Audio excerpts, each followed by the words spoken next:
Team India का नाम दिया है। कैसे राज्य और केंद्र मिलकर एक टीम इंडिया के तौर पर भारत को आगे बढ़ाने का काम कर सकते हैं। उस मकसद के साथ ये नीति आयोग की गवर्निंग काउंसिल काम कर सकते हैं। मैं सबसे पहले आपको बताना चाहूंगा, प्रधानमंत्री ने जो एक बड़ा संदेश दिया है इस मौके पर, उन्होंने राज्यों से कहा है, मुख्यमंत्रियों से कहा है कि हमको जो विकास की स्पीड है उसको काफी तेज करना है। अगर इसके लिए केंद्र और राज्य मिलकर काम करेंगे टीम इंडिया के तौर पर, तो कोई भी लक्ष्य इम्पॉसिबल नहीं है, चाहे वो विकसित भारत बनाने का लक्ष्य क्यों ना हो। उन्होंने ये कहा है कि विकसित भारत बनाने का लक्ष्य सिर्फ सरकारों का नहीं है, चाहे केंद्र हो राज्य सरकार हो, उनका लक्ष्य नहीं है। पीएम मोदी ने ये कहा है कि विकसित भारत एक तरह से हर एक भारतीय का लक्ष्य है, गोल है। जब तमाम राज्य विकसित होंगे तो पूरा भारत अपने आप ही विकसित होगा, और ये 140 करोड़ लोगों का एस्पिरेशन है।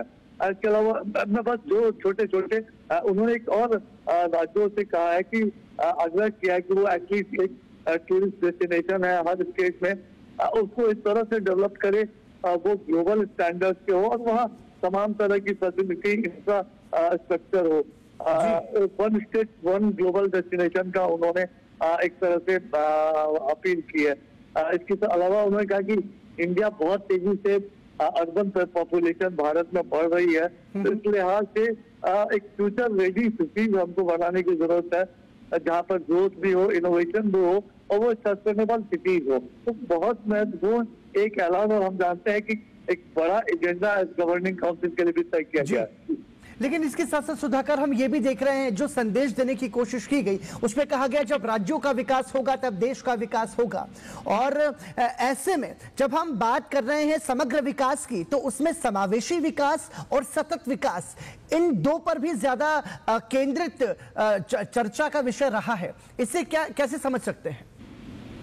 देखिए बहुत महत्वपूर्ण है, और क्योंकि अपने आप में ही इसकी थीम, और आप देखिए पीएम मोदी के आप बीते 10 सालों में जो उनके निर्णयों की मोदी सरकार की नीतियों की जो आधारशिला रही है, अब उसमें कहीं ना कहीं एक जो देश का जो फेडरल स्ट्रक्चर है, कॉम्पिटिटिव फेडरलिज्म है, एक टीम इंडिया की बात वो हमेशा रही है। और इसलिए आज ये बात कही जा रही है कि विकसित भारत के लिए विकसित राज्य एट 2047, यानी विकसित राज्य होंगे तो ही विकसित भारत होगा। उसके लिए पीएम मोदी लगातार इस बात को कह रहे हैं कि जो राज्य की अपनी जो अनूठी शक्तियां हैं, हर राज्य की अपनी एक ताकत है, उस ताकत का इस्तेमाल करते हुए एक उसको परिवर्तनकारी जो बदलाव उसके जरिए लाया जाए, एक टाइम फ्रेम में टारगेटेड तरीके से उसके लिए काम हो, चाहे उसके लिए ह्यूमन डेवलपमेंट को बढ़ाने की बात हो, जो एक आर्थिक विकास के तमाम पहियों को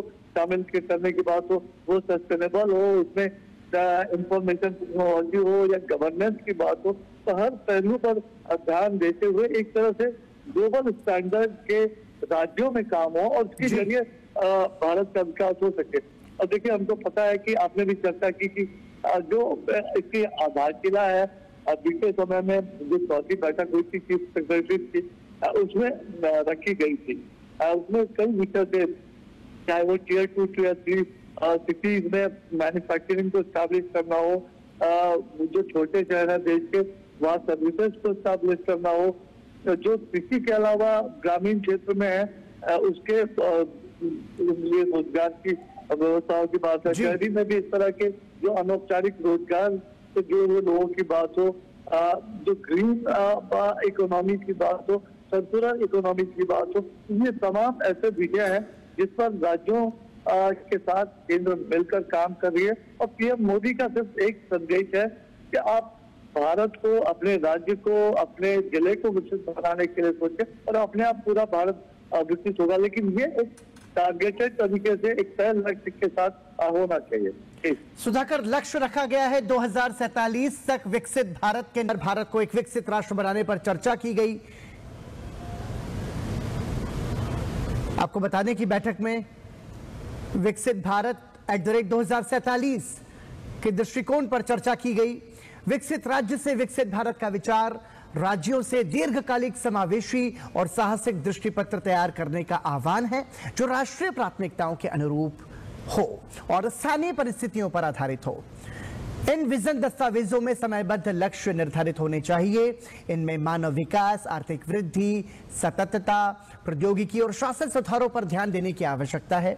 डेटा आधारित कार्यप्रणालियों, परिणाम आधारित परिवर्तन, परियोजना निगरानी इकाइयों, सूचना और संचार प्रौद्योगिकी युक्त अवसंरचना तथा मूल्यांकन और निगरानी प्रकोष्ठों की सहायता से जवाबदेही सुनिश्चित की जा सकती है।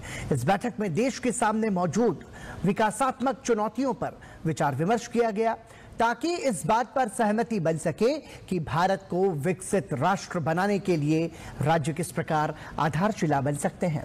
इस बैठक में उद्यमिता को बढ़ावा देने, कौशल विकास और टिकाऊ रोजगार सृजन जैसे विषयों पर भी चर्चा की गई। इसके साथ ही नीति आयोग की